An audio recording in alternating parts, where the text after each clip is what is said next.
to spread the word and get others to come out later on this week. And those of you that have your Bibles, we're going to be in the book of James. We're going to be in the book of James. We're going to be the first chapter, starting at the 12th verse. James 1 and 12. We're going to go all the way to the 16th verse. In the sermon, we're going to talk about verses after that, but we're going to read in your hearing James 1, 12 through 16.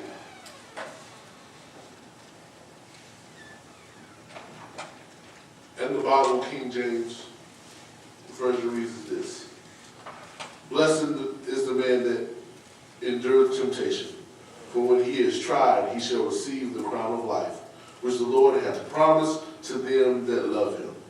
Let no man say when he is tempted, I am tempted of God, for God cannot be tempted with evil, neither tempteth he any man. But every man is tempted when he is drawn away of his own lust and enticed. And when lust hath conceived, it bring forth sin. And sin, when it is finished, bring forth death. Do not err, my beloved brother.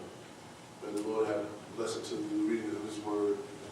May it strengthen your heart, souls, and minds. And just for a little bit on tonight, we're going to talk about fighting temptation. All right. Fighting temptation.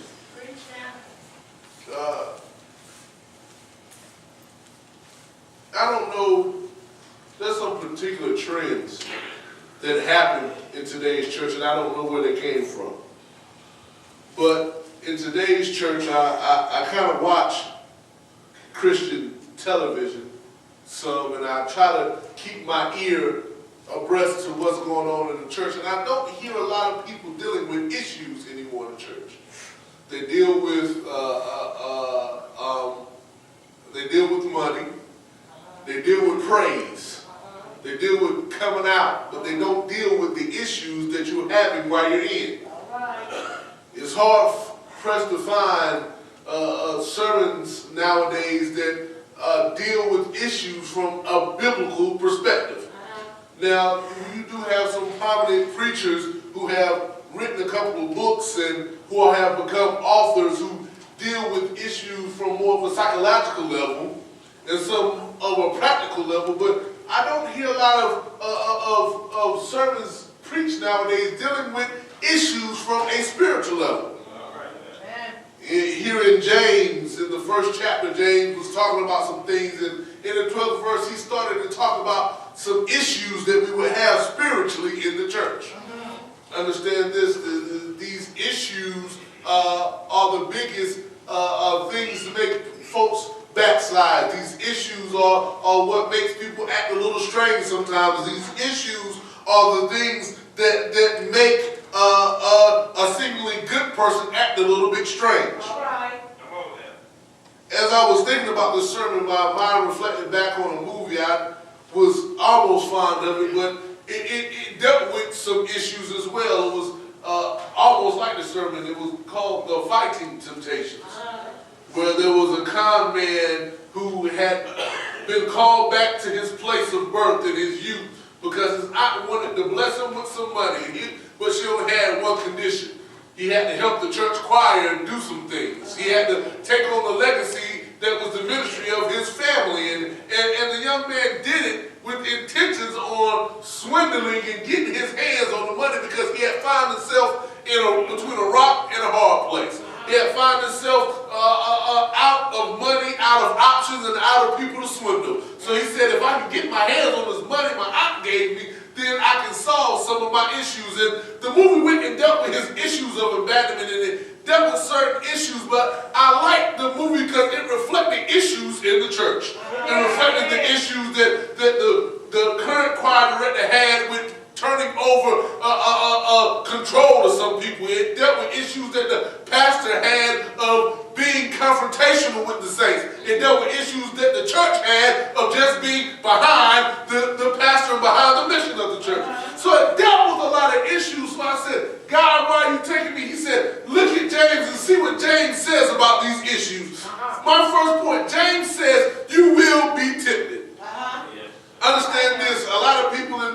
don't like to talk about the temptation.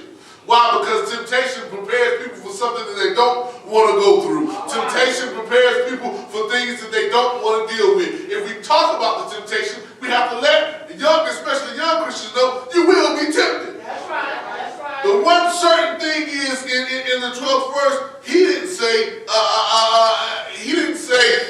let's avoid temptation. He didn't say let's get away from temptation. He said blessed is the man that can endure temptation. So that means to let us know that every Christian is going to go through temptation. You just have to endure your temptation. All right. Understand this, we cannot avoid being tempted. We cannot get away from it. We have to face it. And the first way we face it, we have to understand and be conscious that we lived a life before we got saved. All right. So a lot of us like to come down here, we like to get hit with oil, and we like to do things, but we don't want to admit that, hey, I lived a life before I came to Christ. I did certain things, I went certain places, I consumed certain things, I did certain activities, and guess what? With all those things that you did, you got to face those things, because if you don't face those things, you'll get caught up in those things down this Christian walk. All right. You might say, what am I saying? What are you saying, preacher? If the alcoholic never realized that he was an alcoholic, he's always going to fall to alcohol.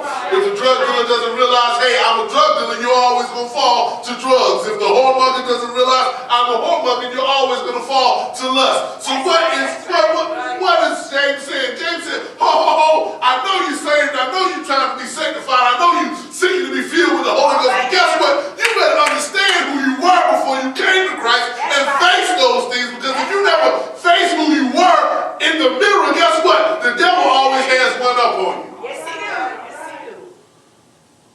Understand that we must know where we come from.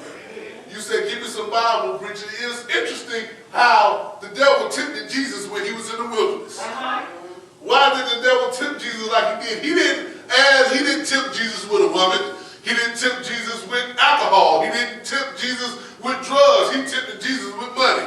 Why? Because Jesus was from the ghetto. The Bible said there's one good thing that ever come out of Nazareth. He knew that Jesus was from the projects. He knew Jesus was from beginnings. He knew he was just a carpenter. He didn't have a whole lot of money. He didn't come from a fluid background. He wasn't born with a silver spoon in his mouth. Matter of fact, he was cousins to John, and they said John didn't even have a place to stay. He wore camel skin and he ate crazy stuff. So look at this environment. Jesus is stepping out into the wilderness to sanctify himself, and the first thing the devil does is attack Jesus at his weakest point. Look, I can give you the whole world if you bow down and do me. Look, I know what they said. I can give you power. I can give you these things. What are you talking about, preacher? The same way the devil went to Jesus with his weakest point, he's going to come at you with your weakest point. But guess what? You have to accept who you are before and after. Amen. So true. So true. So he said, blessed is the man that endures temptation. So my first point is temptation will come. My second point is you must understand God's role in temptation.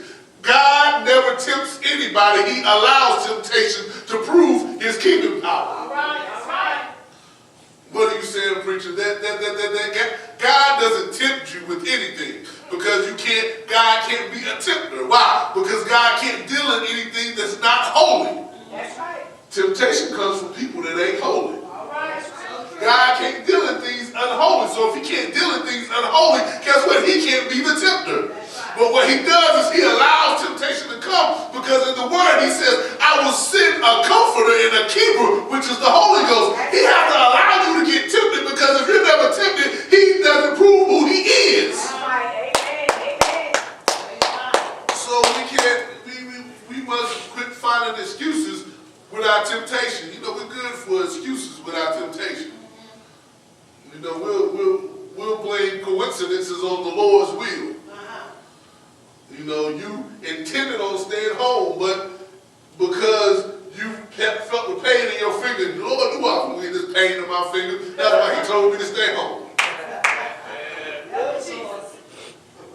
We intend on staying up and doing something sometimes, and then we blame a coincidence on the Lord's will. That's right. That's right. You know, we must understand that God doesn't tempt us with anything, but he allows temptation. So if he allows temptation, that means he must have a plan in your temptation. One thing that you better not do is let the temptation overtake you. James starts talking, and he said, let's look at how he breaks this down. For God cannot be tempted of evil, neither tempteth any man. But every man is tempted when he is drawn away of his own lust and enticed. So what he is saying was you cannot get taken. Look, being tempted is not the sin. It's giving over to the temptation that's the sin. And let me break this thing down to you. You don't have to actually do what the devil is tempting you to do to be overtaken in your temptation. If you are tempted to the point where you are not mobile in ministry, you fail to the temptation. I was talking to a preacher one time, and he said, for a long time, he became a pastor of a church, and he wouldn't shake the women's hands. I said, what? He said, the woman come over here trying to hug and shake my hand. I wouldn't shake their hand. I was a married man. I wouldn't let them sit around there and lie on me. He was overtaken by his temptation. The truth of the matter is he had a problem with lust. That's right. That's right. Instead of dealing with his problem with lust, he avoided the situation. And in avoiding the situation, he validated what the devil was talking about. See, you got to understand what the devil does. He dangles something in front of you, and if you can't beat him, if you try to avoid him, he goes back and tells God, look, I told you he won't nothing. He don't even have no power to get me from around him. What are you talking about? Jesus said, Bishop talked about this Sunday, Jesus said, look, the same power I have, I give unto thee. If Jesus said, you say, get thee behind me, Satan, you should have the same power to make him flee. You have no business avoiding situations, because if you avoid situations, you avoid what God has for you to do. That's right. Amen. So he said, don't you get overtaken into your temptation. We find excuses for not doing anything. I ain't going around there because I know who they are. God knew who they was, but he sent you over there. All right. Where's the kingdom power? That's right. That's right. Stuff is supposed to change when you enter the atmosphere. Things are supposed to change when you get into a situation. If he sends you somewhere, you should have power enough to change the circumstances. Amen. Yes, Lord. So what are you saying, Bridget? He said, listen, you only fall to temptation when guess what? You surrender to your own lust, or you're enticed. That enticed doesn't mean that you fall to the sin. That enticed means that you get so caught up and try not to sin that you avoid what God wants you to do. All right. Help us, Lord. Amen. So what are you going at, preacher? You got to understand that you got to fight temptation. My last point is not in the verses that I read, is in starting at the 19th verse. And you can go all the way down to the, I think, 27th. But in order to really fight temptations, you got to be really doing something. You must understand that putting Christian principles into practice is the only thing that truly absolves you from temptation. What are you saying, preacher? Later on in the verses, this is what James says. James says, don't be hearers only of the word. That's right. You need to be hearers and doers of the word. See, a lot of times we just want to hear the word. We want to hear a preacher really get down and moan and stomp and holler. And we want the preacher to come and pat us on the head, and we want him to do all the work. But he said, if you get into the place where you only become a hearer of the word and not a doer of the word, guess what? You're marching down the wrong street. He said, if you ever get to the place where you just want to read the Bible, you never want to do the Bible, you're in the wrong place. If you ever get to the point where you want to church it up instead of living up, you're doing the wrong thing. See, what disturbs me about this culture nowadays, everybody wants to play something or pretend to be something, or you know what? We are so cliche in this society, it makes no sense. We are around here quoting scriptures when we really don't even know what they mean, and we can't even live them. What is James saying? James says, when your back is against the wall, you're going to have to be able to live this thing, not just talk this thing. You're going to be able to have to do this thing, not just be around this thing. All right. Preach now. Preach. So what does he say? He said, you got to do something. Temptation is coming. Temptation is coming. Temptation is coming. And guess what? Your words are not going to be able to fight temptation. Your tongues are not going to be able to fight temptation. Only your actions can fight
temptation. You ain't got enough words to beat around temptation. Because when temptation really comes, it's not a fly-by-night thing.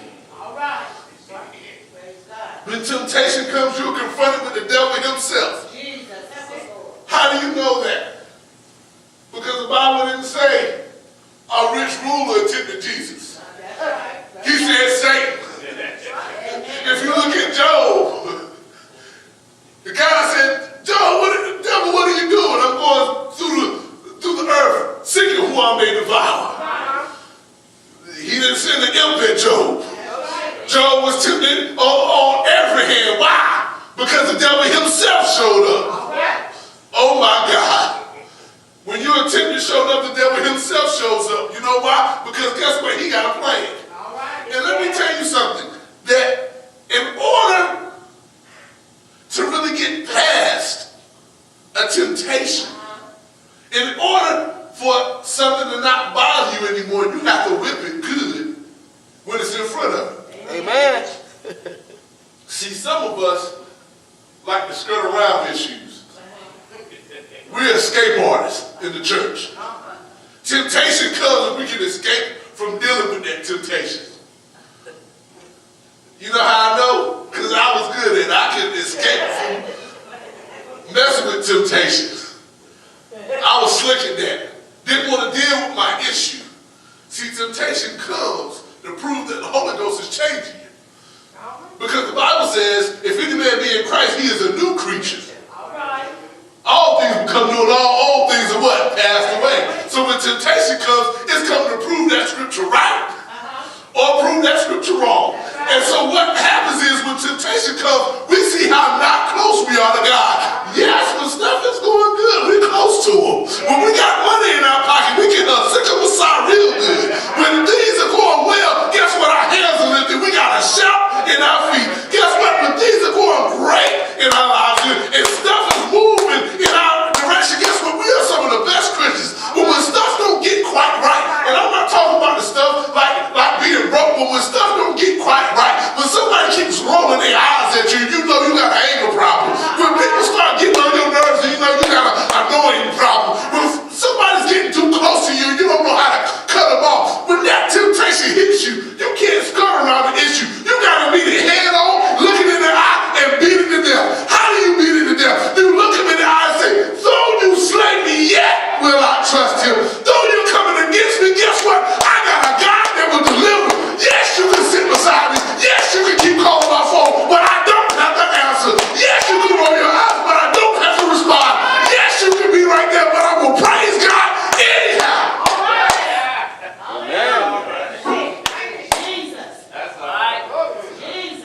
But we don't like to face temptation.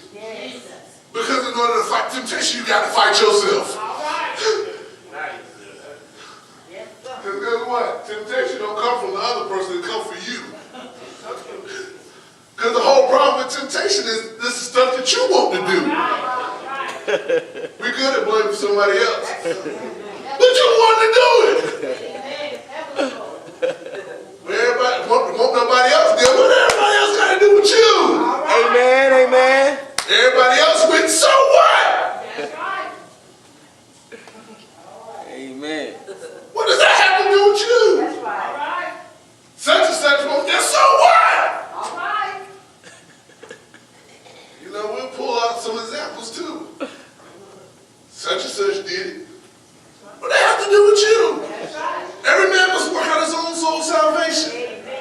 And what I'm telling you is that you cannot get so bogged down in this life that you do not recognize that temptation is going to happen. And you have to get to the place and the mindset and the manner that you understand that temptation is a personal battle. Can't nobody fight temptation with you. There is nobody you can call when you are tempted. There is no prayer partner you can get to pray on your behalf when you are tempted. Guess what? You got to deal with it personally, baby. If you don't have a relationship with God, you gonna fall. If you're not working on your own soul salvation, guess what? You're not gonna make it. The Bible says, study to show yourself approved, not us approved, not y'all approved. Study to show yourself approved unto God, that you may rightly divide the word of truth. Guess what? Every man has to stand on his own box at the end of the day. There is not going to be a we. Lincoln Park has nothing to do whether I make it to heaven or not. Bishop has nothing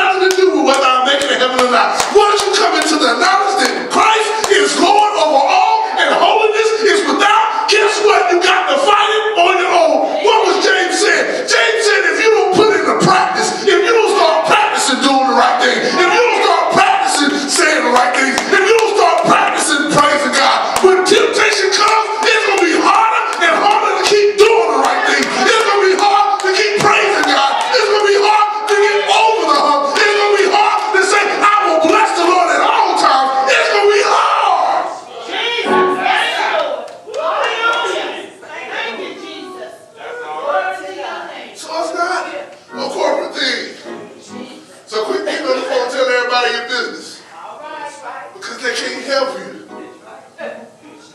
When temptation comes, it's a two-man fight. All right. Say something now. And you want to know something? Here's the worst part. God doesn't show up during temptation. If he's not in you, it won't be no help. So ain't no use saying, come on, Jesus. If you ain't got him on the inside, he ain't coming. That's why he said, oh, my brothers, do not err. James don't know the book. If you're overtaking some temptation, you will conceive sin. And if you conceive sin and let it stay there long enough, you're going to die. So please don't fall. He didn't give you a way of escape. He gave us all the instructions on how to deal with temptation. Amen. And the biggest thing, and I praise God for it, but it's almost the scariest thing. When he said don't become hearers only, you become hearers and doers of the word. The scariest thing is he's letting you know that somebody gonna say something to you to tell you how to get over, but you fight it. So you gotta hear it. Then do it. You want more scripture? He said, how can they hear without the preacher? I don't care what church you go to, you're going to hear something from this pulpit or pulpit that's going to help you get over your situation. You got to be conscious enough to hear it and then do it. That's why it's dangerous to sit beside the cut buddy at church. All right. Because they be playing too much. Come on, say so. And your breakthrough, the preacher just said and you missed it. And then you got to go home and face that devil. That's right. So he said, look, you need to be hearers and doers. So I want to encourage you all. Yes, it's a personal fight. But James didn't say it was all doom and gloom. He said if you could just do. Every day try to do something. Every day you wake up, try to do more of the word. Try to do something. I work with autism patients. And one of my clients, he has a chart of everything he has to do every day. And sometimes we need to be like him. We need to make a chart of our to do this every day spiritually. If you know that you lack in faith, you might need to pray a little bit more. If you know you lack in knowledge and wisdom and you keep making the wrong mistakes, you got to read a little more. If you lack in spirit, you got to praise a little more. Whatever it is that you're lacking, he gives you an opportunity to strengthen that part up. Because when temptation comes, you can't blame it on God. You can't blame it on the next man. You can't even blame it on your pastor. Because he said, I come that you might have life and have life more abundantly. And what did he tell the disciples? In the beginning, asked, look, what a baptism you got. You done been dipped. And you done came up. But there's another baptism you waiting on. And it's called the Holy Ghost. And I'm going to send a comforter to keep you when you can't keep yourself. I'm going to give you a way out of all this mess that you can rise above. He looked at the boy and said, go ahead and get together. And then the Bible says it was all on one accord, looking for the comforter. Because one thing that I like about the disciples, even though all of them was pretty messed up, they understood they couldn't make it without Jesus. So they got all on one accord in the upper room.